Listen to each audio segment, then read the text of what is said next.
Hello viewers, welcome to my YouTube channel learn with Joy. তো আজকের ভিডিওতে আমি তোমাদেরকে মাধ্যমিক 2026 সালের ভৌত বিজ্ঞানের সাজেশান দেব।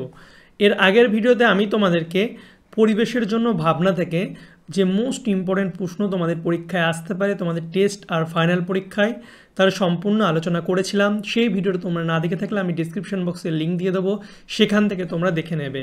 আজকের ভিডিওতে আমি গ্যাসের আচরণ থেকে তোমাদের কী কী প্রশ্ন পরীক্ষা আসতে পারে সেগুলোই বলবো। তো গ্যাসের আচরণ থেকে তোমাদের একটা এমসিকিউ, দুটো হচ্ছে 1 নম্বরের শর্ট প্রশ্ন, একটা 2 নম্বরের প্রশ্ন এবং একটা হচ্ছে 3 নম্বরের প্রশ্ন, টোটাল 8 নম্বর থাকে।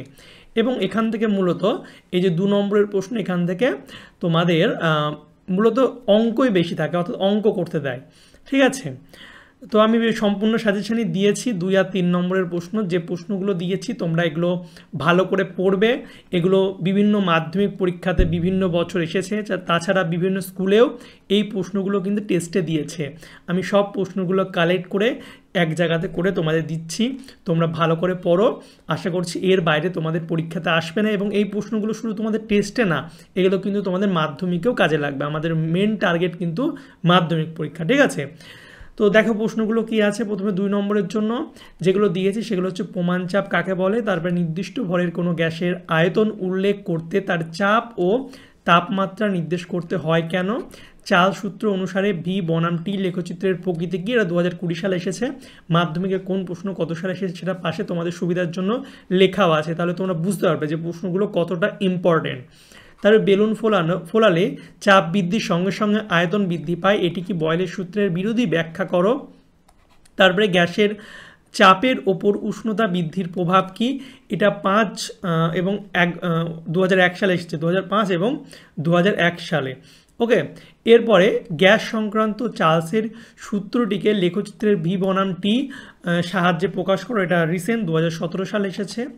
তারপরে স্থির চাপে কোনো নির্দিষ্ট ভরের গ্যাসকে 0 ডিগ্রি থেকে 546 ডিগ্রি উষ্ণতায় উত্তপ্ত করা হলো, গ্যাসটির অন্তিম আয়তনের সঙ্গে প্রাথমিক আয়তনের অনুপাত কত। তারপরে চার্লসের সূত্র থেকে পরম শূন্য তাপমাত্রার সংজ্ঞা প্রতিষ্ঠা করো, গ্যাসের অণুগুলির গতির ওপর গ্যাসের চাপ কিভাবে নির্ভর করে। তারপরে পরম শূন্য উষ্ণতা কাকে বলে, উষ্ণতার কেলভিন স্কেল কি। তারপরে গ্যাসের অণুগুলির গতিশীলতার সাপেক্ষে দুটি যুক্তি দাও, আদর্শ গ্যাস কাকে বলে, কোনো গ্যাসের মোলার আয়তন কাকে বলে। তারপর অ্যাভোগাড্রো সূত্রটি বিবৃতি করো, এটা তোমাদের 25 সালেও এসেছিল, তাও ইম্পর্টেন্ট। ফিজিক্যাল সায়েন্সে এমন বলা যাবে না যে প্রশ্ন একবার চলে এসেছে বলে আসবে না, তো তোমরা এগুলো পড়ে রাখবে। তারপরে অ্যাভোগাড্রো সূত্রের দুটি অনুসিদ্ধান্তের উল্লেখ করো। তারপরে হচ্ছে আদর্শ গ্যাসের ক্ষেত্রে পিভি ইকুয়াল টু কেটি সম্পর্কটি প্রতিষ্ঠাতা করো, এবং একটি নির্দিষ্ট ভরের কোনো গ্যাসের 90 সেমি এইচজি চাপে আয়তন 500 সেমি কিউব হলে ওই উষ্ণতায় এবং 60 সেমি এইচজি চাপে গ্যাসটির আয়তন কত হবে।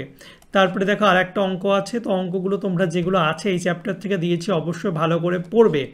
এবং নির্দিষ্ট তাপমাত্রায় কিছু পরিমাণ গ্যাস চাপে প্রয়োগ করে আয়তন অর্ধেক করা হলো, চাপ বৃদ্ধির পরিমাণ নির্ণয় করো। তো এটাও একটা ইম্পর্টেন্ট প্রশ্ন। এরপরে দেখতে পাচ্ছ অঙ্কগুলো যেগুলো আছে সেগুলো তোমরা ভালো করে পড়বে, এবং গেলুসাকের গ্যাস আয়তন সূত্র এটাও ভালো করে পড়বে। এটা এবছর পরীক্ষায় আসার সম্ভাবনা কিন্তু প্রবল, কোনো বছর সেইভাবে মাধ্যমিকে কিন্তু আসেনি। এরপরে 3-এর জন্য হচ্ছে বয়েলের সূত্রটি বিবৃতি করো, সূত্রটির গাণিতিক রূপগুলি প্রকাশ করো। দেখতে পাচ্ছ কত বছর এসেছে, 17 সালে, 15 সালে, 2000, 2013, 2012, 2011, 2009, কত বছর এসেছে। দেখতে পাচ্ছ 2009 সালে এসেছে, আবার কিন্তু 2011 সালে, 11-এর পরে আবার 12, পরের বছরটি কিন্তু সেম প্রশ্ন রিপিট করে দিয়েছে মাধ্যমিকে। কতটা ইম্পর্টেন্ট বুঝতে পারছো। চার্লসের সূত্রটি বিবৃতি করো, এটাও ইম্পর্টেন্ট গাণিতিক রূপ। তাহলে বয়েলের সূত্র ও চার্লসের সূত্রের সম্মিলিত রূপটি সমীকরণ আকারে প্রকাশ করে এবং সমীকরণে ব্যবহৃত চিহ্নগুলি কি নির্দেশ করে। তাহলে বয়েলের সূত্র ও চার্লসের সূত্র অ্যাভোগাড্রো সূত্রের উপর ভিত্তি করে আদর্শ গ্যাস সমীকরণটি প্রতিষ্ঠাতা করো, এটাও 2018 সালে এসেছে। তারপরে একটি ঘটনা উল্লেখ করো যা থেকে বলা যায় যে গ্যাস অণুগুলি সর্বদা গতিশীল, গ্যাসের গতিতত্ত্বের ত্রুটি পূর্ণ স্বীকার্য দুটি লেখো। এটা একটা ইম্পর্টেন্ট প্রশ্ন। যেগুলো বেশি ইম্পর্টেন্ট সেগুলো লাল কালি করা আছে, সেগুলো তোমরা ভালো করে পড়বে। তাহলে গ্যাস ও বাষ্পের মধ্যে পার্থক্য, এটা তেমন ইম্পর্টেন্ট না, 2006 সালে এসেছিলো পুরনো সিলেবাসে, তো আমি প্রশ্নটা দিয়েছি, তোমরা পড়ে রেখো। তারপরে এসটিপিতে এন সংখ্যক N2 অণু যদি ভিএল আয়তন অধিকার করে তবে এসটিপিতে N/2 সংখ্যক CO2 অণু কত আয়তন অধিকার করবে। তারপরে ঘরের তাপমাত্রায় 76 সেমি পারদ চাপে কোনো নির্দিষ্ট ভরের গ্যাসের আয়তন 1 লিটার তাপমাত্রা অপরিবর্তিত রাখলে 19 সেমি পারদ চাপে ওই গ্যাসের আয়তন কত হবে। তো এই অঙ্কগুলো তোমরা করে রাখবে, ঠিক আছে। দেখো এই 9 অঙ্কটা ভেরি ভেরি ইম্পর্টেন্ট। তবে 10টা দেখতে পাচ্ছ 2003 সালে এসেছিলো, 11টা 2016 সালে এসেছিলো, 12 যে অঙ্কটা 2014 সালে, তারপর একটা 2009 সালে এবং এটা হচ্ছে 2017 সালে। এটা হচ্ছে বেশি ইম্পর্টেন্ট, ঠিক আছে। যেগুলো 2017 সালের পর এসেছে সেই অঙ্কগুলো তোমরা ভালো করে করার চেষ্টা করবে 2017 সালের পর থেকে। তোমাদের বলে দিচ্ছি এখানে অনেক প্রশ্ন দিয়েছি যেগুলো সবই মাধ্যমিক পরীক্ষাতে এসেছে, ঠিক আছে। পুরনো সিলেবাস ও নতুন সিলেবাস, তো তোমরা যেগুলো 2017 সালের পর থেকে এসেছে সেগুলো বেশি ভালো করে করবে। তারপর সেগুলো হয়ে গেলে সময় থাকলে নেক্সটগুলো করবে, দেখবে এর মধ্যে পরীক্ষা দিয়ে দেবে। যেমন এটা 2019 সালে এসেছে, তো বিশাল ইম্পর্টেন্ট প্রশ্ন। এটা দেখতে পাচ্ছ 2013 সালে এসেছে, 17টা 2018 সালে এবং এটা হচ্ছে 2019 সালে। কতটা ইম্পর্টেন্ট বুঝতে পারছো। তারপরে হচ্ছে এটা 2012 সালে।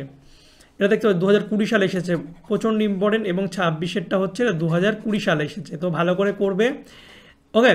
তো এই প্রশ্নগুলো তোমরা ভালো করে করো, আশা করছি তোমরা এর মধ্যে কিন্তু পরীক্ষায় কমন পাবে। তো আমি তোমাদের বলবো 2017 সাল থেকে 2025 সাল পর্যন্ত যে অঙ্কগুলি এসেছে পরীক্ষায়, মাধ্যমিক পরীক্ষায়, সেগুলো তোমরা ভালো করে পড়ো।